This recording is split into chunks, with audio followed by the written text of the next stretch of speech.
గురుజాలపట్నంలో స్థానిక శ్రీ పాతపాటమ్మ అమ్మవారి దేవాలయంలో శనివారం కలియుగ ప్రత్యక్ష దైవం అయిన శ్రీ వెంకటేశ్వర స్వామివారి లడ్డు ప్రసాదం విషయంలో అపవిత్రం జరిగిందని, అటువంటి అపవిత్రతను రూపుమాపేందుకు పాప ప్రక్షాళన చేసేందుకు వైఎస్ఆర్సీపీ నడుం బిగించి రాష్ట్ర వ్యాప్తంగా వైఎస్ఆర్సీపీ కార్యకర్తలు పలు ఆలయాల్లో పాప ప్రక్షాళన పూజలు నిర్వహించే భాగంలో గురుజాల మండల కన్వీనర్ సిద్ధార్థ గాంధీ ఆధ్వర్యంలో వైఎస్ఆర్సీపీ కార్యకర్తలు నాయకులు గురుజాలపట్నంలో శ్రీ పాతపాటమ్మ అమ్మవారికి పూజ పురస్కారాలు చేసి పాప పరిహారం కోసం పూజలు నిర్వహించడం జరిగిందని తెలిపారు.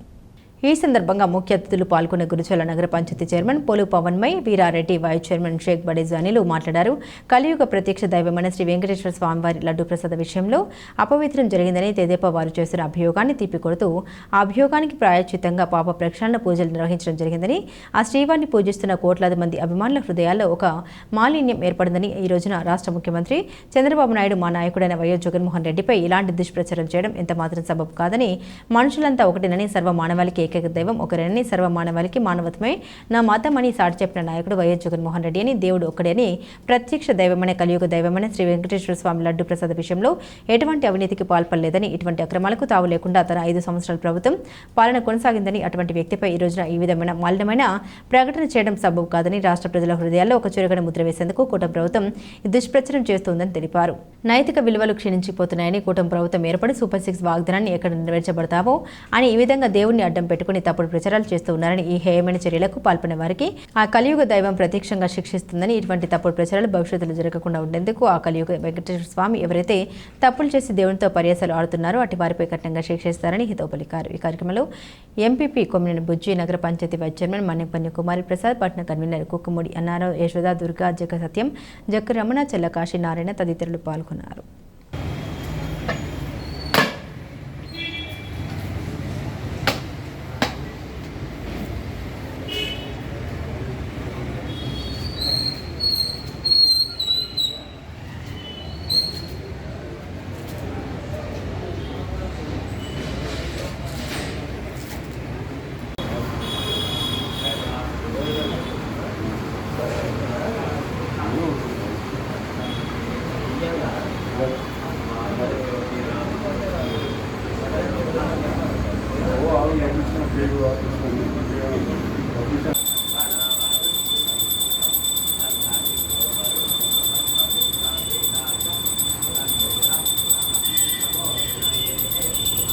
రోజుల నుంచి మరి ఆంధ్ర రాష్ట్రంలో ఒక దుష్ప్రచారం అయితే జరుగుతుంది. ఆ దేవదేవుడు కలియుగ దేవుడు మరి వెంకటేశ్వర స్వామి ప్రసాదం లడ్డులో మరి జంతు కొవ్వు మరి నూనెగా నెయ్యిగా వాడారని మరి ప్రచారం చేయడం, మరి అది ఈ రాష్ట్రమే కాదు దేశమే కాదు ప్రపంచం మొత్తం కూడా మరి హిందువుల మనోభావాన్ని దెబ్బతీయటం, మరి దానికి సంబంధించి ఏదైతే మరి గత ప్రభుత్వంలో టీటీడీ చైర్మన్గా ఉన్నటువంటి భూమన కరుణాకర్ రెడ్డి గారు మనం చూస్తున్నాం. ఈరోజు సోషల్ మీడియాలో కానీ టీవీల్లో కానీ ఆయన ప్రమాణం చేయడం జరిగింది. ఏదైతే మరి ఆ నెయ్యిలో మరి ఎటువంటి జంతువులు సంబంధించినటువంటి కొవ్వు కానీ ఏది కలవలేదని, మరి అలాంటి తప్పులు మేము ఎప్పుడు చేయలేదని మరి కరుణాకర్ రెడ్డి గారు టీటీడీ చైర్మన్గా ఉండి మరి ఆ టైంలో జరిగిందని తెలుగుదేశం వారు ఈరోజు ఆరోపిస్తున్నారు. కాబట్టి రాజకీయాలు మరి చేసుకోవడం, మరి పార్టీలను విమర్శించుకోవడం అవన్నీ కూడా మనం గడిచిన 75 సంవత్సరాల్లో మనం చూస్తున్నాం. విధంగా గడిచిన 5 సంవత్సరాల్లో కూడా శ్రీవారికి పట్టు వస్త్రాలు ముఖ్యమంత్రి హోదాలో కూడా మరి మనం అందరం కూడా ఇచ్చాం.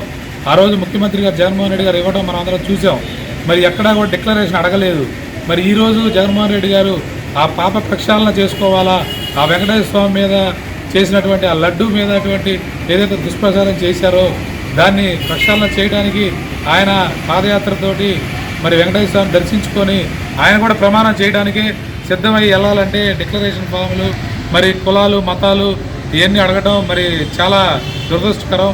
కాబట్టి మేము కోరుకునేది ఒక్కటే, రాజకీయాలు చేయండి కానీ మరి దేవుళ్ళ మీద మరి ప్రసాదాల మీద కాకుండా మరి రాజకీయాలుగానే చూడాలని కోరుకుంటూ మరి వైఎస్ఆర్ కాంగ్రెస్ పార్టీ పిలుపునిచ్చినందువల్ల మరి ఈరోజు గురజాల నగర పంచాయతీలో పాటపారేశ్వర అమ్మవారి సన్నిధిలో మేమందరం కూడా పూజలు చేయడం చాలా ఆనందంగా ఉంది. కాబట్టి ఆ దేవుడి క్షమించాలని కోరుకుంటూ సెలవు తీసుకుంటాం.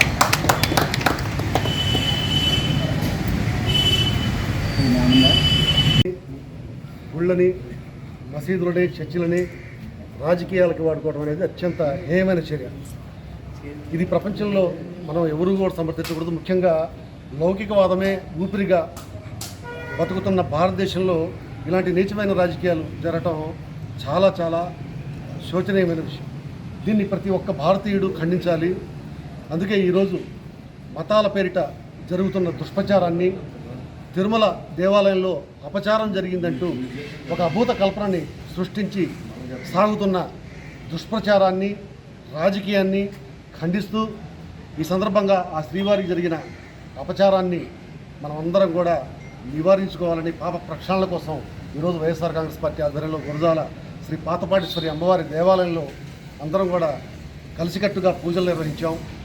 జరిగిన అపచారాన్ని మన్నించాలని చెప్పి, ఆ రాజకీయాలు చేస్తున్న వారిని శిక్షించాలి. గుళ్ళని, మతాల్ని అడ్డం పెట్టుకుని ఏ పార్టీ రాజకీయం చేసినా ఆ పార్టీ నాశనం కాక తప్పదు. ఎందుకంటే ఆ దేవదేవుణ్ణి, ఆ శ్రీవారిని మనం అవమానించి ఆ శ్రీవారిని విశ్వసిస్తున్న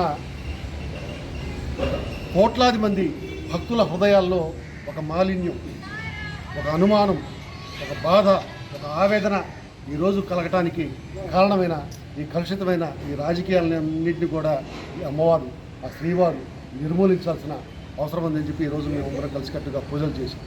ఎందుకంటే మనమందరం కూడా హిందువులుగా పుట్టినా, ముస్లింలుగా పుట్టినా, క్రైస్తవులుగా పుట్టినా, సిక్కులుగా పుట్టినా, బౌద్ధులుగా పుట్టినా, జైనులుగా పుట్టినా మనమందరం కూడా మానవులం. మనం ఆ సర్వేశ్వరుడు ఒక్కడే. మనం ఏ రూపంలో పూజించినా కూడా మనమందరం కూడా ఆ సర్వేశ్వరుడు ఒక్కడే, ఆ దేవదేవుడు ఒక్కడే. ఆ ప్రార్థనలన్నీ కూడా ఆ దేవదేవుడికి చెందాలి, ఈ ప్రపంచాన్ని సుభిక్షంగా ఉంచాలి అని చెప్పి ఒక మానవత్వంతో ఒక మనుషుల్లా బతుకుతున్నాం. ముఖ్యంగా మన మతం మానవత్వంగా ఉండాలి. మన జగన్మోహన్ రెడ్డి గారు చెప్పినా, ఇంకోటి చెప్పినా, ఎవరు చెప్పినా కూడా ఫస్ట్గా మనం మనుషులుగా పుట్టాం కాబట్టి మన మతం, మనం హిందువులుగా పుట్టినా, ముస్లింలుగా పుట్టినా, క్రైస్తవులుగా పుట్టినా, ఇంకా ఏ మతంలో పుట్టినా కూడా ముందు మన మతం మానవత్వం. మనం మనుషుల్లాగా ప్రవర్తించినప్పుడు, మనమందరం కూడా ఆ సహోదర భావంతో జీవిస్తున్నప్పుడు, మనం ఆపదలో ఉన్నప్పుడు తోటి వారిని ఆదుకోవాలి అనే భావనతో మనం ప్రవర్తించినప్పుడే మనం మనుషులుగా ఉండగలం. మనం ఆ మతం, ఆ మానవత్వంతోనే మనం జీవించాలి. కానీ మనం మతాలను రెచ్చగొచ్చుకుంటూ నువ్వా మతం, నీవా మతం, నీదా ఆచారం, నాదే ఆచారం అని చెప్పి ఏ మతం చెప్పినా కూడా అది క్షమార్హం కాదు. కాబట్టి సోదర భావంతో మెలుగుతున్న ఈ భారతదేశంలో చిచ్చు పెట్టడానికి, రాజకీయాలు చేయడానికి కొన్ని రాజకీయ పార్టీలు ప్రయత్నిస్తున్నాయి. ప్రజలందరూ కూడా అప్రమత్తంగా ఉండాలి, జాగరూకతతో ఉండాలి. మనలో మధ్య వైషమ్యాలు సృష్టించడానికి ఏ రాజకీయ పార్టీలు ప్రయత్నిస్తున్నాయి అనే దాని మీద ప్రజలు పరిశీలన జరిపి జాగరూకతతో ఉండి ఆ విషపు వలయంలో చిక్కుకోకుండా మనమందరం కూడా సహోదరులా మెలగవలసిన ఆవశ్యకత ఉంది. కాబట్టి ఇలాంటి దుష్ప్రచారాలు చేస్తున్న పార్టీలు కానీ, మతాన్ని అడ్డుకుపెట్టుకొని అభివృద్ధి చెందాలన్న పార్టీలను కానీ ప్రజలు తిప్పికొట్టాలని చెప్పి ఆ అమ్మవారిని, ఆ దేవదేవుణ్ణి అందరం కూడా కలిసి ప్రార్థిద్దాం. ఆ డిపార్ట్మెంట్లో అంత అవినీతికి పాల్పడ్డారు, ఈ డిపార్ట్మెంట్లో ఇంత అవినీతికి పాల్పడ్డారు, లేదా భూములను కబ్జా చేశారు అనే ఆరోపణలు, వాటిలో కొన్ని నిజం కావచ్చు, కొన్ని అబద్ధం కావచ్చు. కానీ చంద్రబాబు నాయుడు గారు జగన్మోహన్ రెడ్డి గారి మీద చేసినటువంటి ఇంత ఘోరాతి ఘోరమైనటువంటి ఆరోపణ మనం ఎన్నడూ చూడలేదు, అసలు ఎవరు ఊహించలేదు కూడా ఈ విధంగా చేస్తారని చెప్పేసి. తిరుమల తిరుపతి దేవస్థానంలో తయారయ్యే లడ్డూ తయారీలో వాడే నూనె కల్తీ అయిందని అసలు మనం అవి చెప్పటానికే చెప్పకూడదు, కానీ చెప్పాల్సి వస్తుంది. ఆయనన్న మాటలే. పంది కొవ్వు కలిపారని, గొడ్డు నూనె కలిపారని, చేప నూనె కలిపారని అది ఎన్డీడీపీ నివేదిక ఇచ్చిందని చెప్పేసి చెప్తా ఉన్నారు. వాళ్ళు ఏఆర్ డైరీ వాళ్ళు తమిళనాడుకి చెందిన వాళ్ళు టెండర్ వేసింది ఎప్పుడు? మే నెలలో టెండర్ వేశారు. అప్పుడు మనం కోడ్లో ఉన్నాం, ఎలక్షన్ కోడ్లో ఉన్నాం. అధికారం ఎవరికి ఉండదు, అక్కడ ఉన్నటువంటి చైర్మన్కి ఉండదు, జగన్మోహన్ రెడ్డి గారికి కూడా ఉండదు. వాళ్ళు సరఫరా చేసింది ఎప్పటి నుండి? జూన్ నెల నుండి. వీళ్ళు జూలై 12వ తారీఖు వచ్చిన ట్యాంకర్లని పరీక్షించాము ల్యాబ్లో. అవి 3 శాంపిల్స్ తీసాము. అది కల్తీగా మాకు ఏదో అనుమానం ఉంటే గుజరాత్లోని ఎన్డీడీపీకి పంపిస్తానని సుప్రీంకోర్టు. ఈ లోపల వీళ్ళు ఏం చేశారంటే దీన్ని మసిపూసి మారేడుకాయ చేయాలంటారు, కానీ అది కుదరదు. సిట్ వేశారు. వాళ్ళు ఎంతవరకు సిట్టు, వాళ్ళు ఏదో తేల్చాలని అంటే ఏదో వాళ్ళ కేసులో రీత్యా దాని ప్రకారం వాళ్ళు చేయగలుగుతారు, కానీ దాన్ని లోతుకు పోయి ఈ నెయ్యిలో ఇది కల్తీదా మంచిదా అనేది పోలీసులు తేల్చలేరు కదా. అందుకనే సుప్రీంకోర్టు స్థాయిలో ఒక జడ్జిని నియమించి ఆయన ఆధ్వర్యంలో ఎక్స్పర్ట్స్ ఉండాలి, ఫుడ్ టెక్నాలజీకి సంబంధించిన వాళ్ళు ఉంటేనే దాన్ని తేల్చగలుగుతారు. ఈ విధంగా మేము కోరుకునేది ఏంటంటే సుప్రీంకోర్టు ద్వారా ఒక కమిటీని నియమించి దీన్ని నిగ్గు తేల్చాలి. లేకపోతే ఇదేందనంటే ఇంకా ప్రొలాంగ్ అవుతూ ఉంటుంది, వాళ్ళు కార్యక్రమాలని మనం కార్యక్రమాలని. కాబట్టి దయవుంచి ఏదన్నా ఆరోపణ చేసేటప్పుడు కాస్త ఆలోచించి ఇది చేయొచ్చా చేయకూడదా, ప్రజలు ఇబ్బంది పడతారు లేదనేది చూసుకొని ఉండాలని చెప్పి. టీడీపీ అంటే ట్రాఫిక్ డైవర్ట్ పాలిటిక్స్ జరుగుతున్నాయి తప్ప ఏది కూడా సరైన టైంలో సరైన పద్ధతిలో మరి సూపర్ 6 అని ఇచ్చిన హామీల్లో ఏ ఒక్కటి కూడా సంతృప్తిగా నెరవేర్చింది లేదు. అదేవిధంగా చూస్తున్నాం, అధికారం వచ్చిన కాడ నుంచి దాడులు, వైఎస్ఆర్ కాంగ్రెస్ పార్టీ నాయకుల మీద అభిమానుల మీద దాడులు, హత్యాయత్నాలు, హత్యలు జరగడం కూడా మనందరం చూస్తున్నాం. ఆడపిల్లల మీద అఘాయిత్యాలు జరగడం చూస్తున్నాం. అదేవిధంగా చూస్తున్నాం, విజయవాడలో మరి వరదలు వచ్చి ఆహారం కోసం మరి ఆర్తనాదాలు పెట్టిన ప్రజలందరినీ కూడా మనందరం చూస్తున్నాం. ఈ టాపిక్స్ అన్నీ కూడా ఎక్కడ ప్రజల్లో వెళ్ళిపోతాయో అనే ఆలోచనలో మరి ట్రాఫిక్ డైవర్ట్ పాలిటిక్స్ జరగడం కూడా మనందరం చూస్తున్నాం. ఈ రకమైనది మంచి పద్ధతి కాదని పవన్ కళ్యాణ్ గారు కూడా ఈ సందర్భంగా హితవు పలుకుతూ, ఆంధ్ర రాష్ట్రంలో ఏ రోజు కూడా మతాల మీద రాజకీయం చేసిన నాయకులు కానీ పార్టీలు కానీ లేవు. మరి పవన్ కళ్యాణ్ గారు ఎందుకనే మరి హిందూ మతాన్ని రెచ్చగొట్టి ఇతర మతాల వారి మీదకి మరి ఇట్లా రాజకీయాలు చేసే నాయకుడు ఎవరు లేరు, చంద్రబాబు నాయుడు తప్ప. శ్రీనివాసుడి లడ్డు ప్రసాదంలో జంతువులు కొవ్వు కలపటం ఎవరు చేయరు. అంత పాపానికి ఎవరు ఒడిగట్టుకోరు. కావాలని జగన్మోహన్ రెడ్డి గారి మీద ఇట్లాంటి అబండాలు వేయటం, అతను మతస్థుడైన ఇటువంటి ప్రచారాలు చేయటం తగదని చంద్రబాబు నాయుడు గారికి హెచ్చరిస్తూ మా పార్టీ తరఫున చెప్తున్నాం. మనందరం చూస్తూనే ఉంటాం.